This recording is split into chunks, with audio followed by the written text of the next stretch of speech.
Bonjour à tous. Alors, on va attaquer une nouvelle série de vidéos sur les pourcentages, sujet particulièrement délicat. On va essayer de traiter ça sur l'ensemble du collège. L'objectif, ça va être de faire une vidéo leçon et une vidéo exercice pour chaque niveau, donc sixième, cinquième, quatrième, troisième. Aujourd'hui, on commence par la leçon en sixième. On vous propose la situation suivante. Vous avez deux classes, une en jaune, une en bleu, dans lequel on a pour le moment représenté des filles avec des petits jetons blancs. Ok, pas très compliqué.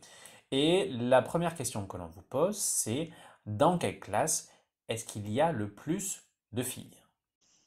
C'est facile, il y en a 15 dans la jaune et 20 dans la bleue. C'est donc dans la classe bleue qu'il y a le plus de filles. Tu es sûr de toi?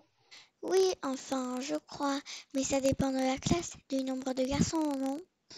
Ah, nous y voilà. Je vais donc te rajouter des jetons noirs qui représentent les garçons de chaque classe. Mais la classe bleue est énorme. Oui, et c'est bien ça le problème. Et les classes n'ont pas la même taille. Du coup, je te repose la question. Dans quelle classe y a-t-il le plus de filles? Du coup, par rapport aux garçons, il y a beaucoup moins de filles dans la bleue. Et tu as raison. Allez, va t'asseoir, on t'explique comment ça marche. Les jetons blancs, c'est les filles. Vous avez vu, c'est des paquets de 5. Il y a 3 paquets de 5, 3 fois 5, 15, ok. Les garçons, il y en a 5. Au total, donc ça nous fait 20 élèves. Jusque-là, ça va. Comment est-ce qu'on représente ça en mathématiques? On représente ça sous forme de fraction. J'ai 15 filles sur un total de 20. Ok? Donc ça nous fait 15 sur 20. C'est bon? Tout ça, c'est en place? Ok. On fait la même chose pour la classe bleue. Alors, c'est un peu plus long forcément. On a combien de filles? On en a 20, 4 paquets de 5. Les garçons, on en a 30, 6 paquets de 5, 6 fois 5, 30. Et donc un total de 50. On fait le même travail, on le représente sous forme de fraction. J'ai 20 filles, un total de 50. Donc j'ai une fraction de 20 sur 50. C'est bon? Donc on se retrouve avec ça. 15 sur 20 pour la classe jaune et 20 sur 50 pour la classe bleue. Et on cherche à savoir dans quel endroit il y a le plus de filles. Et le problème, la clé, c'est que les classes ont une taille différente. Vous avez vu la classe, là, il y en a une qui fait 20, l'autre qui fait 50. J'ai des classes qui ont une taille différente, donc je ne peux pas les comparer, elles sont trop différentes. Et donc on va chercher à ramener les classes à la même taille.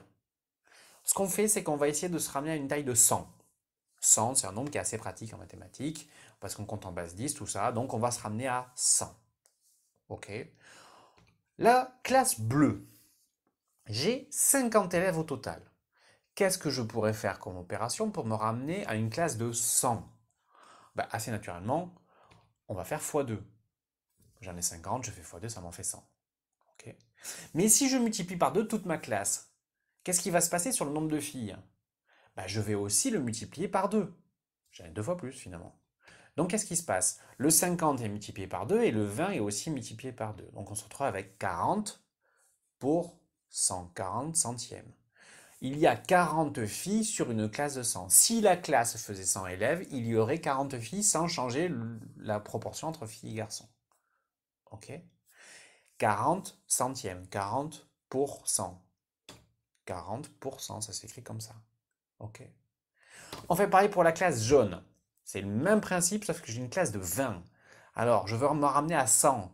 20 pour aller à 100, il faut faire x 5. Je prends 5 fois la classe. Et c'est le même bazar. Si je fais x5 pour la classe entière, je fais x5 aussi pour le nombre de filles. Alors 15 fois 5, vous posez la multiplication si vous voulez, ça fait 75. Donc on est à 75%. Si la classe faisait 100 élèves, on aurait 75 filles, soit 75%. Et maintenant, si on compare tout ça, j'ai 75% d'un côté, 40% de l'autre. Dans quelle classe les filles sont-elles les plus nombreuses? C'est bien la classe jaune. Ok? Donc je résume un peu le principe. On a deux objets qui se ressemblent un peu, mais qui ont des tailles différentes. 20 d'un côté, 50 de l'autre. On ne peut pas les comparer. Donc pour arriver à les comparer, on va les ramener sur un nombre qui se ressemble. Et on choisit 100. Et donc on va transformer ça en pour 100. pourcentage. Et maintenant que les deux sont transformés en pourcentage, maintenant on peut les comparer et maintenant on peut décider. C'est bon?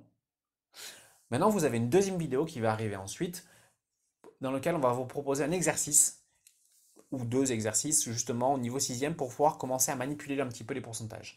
Ne vous en faites pas, il y a encore plein de choses compliquées, mais qui sont pour les niveaux suivants. D'autres vidéos vont suivre. Merci à tous et bonne journée.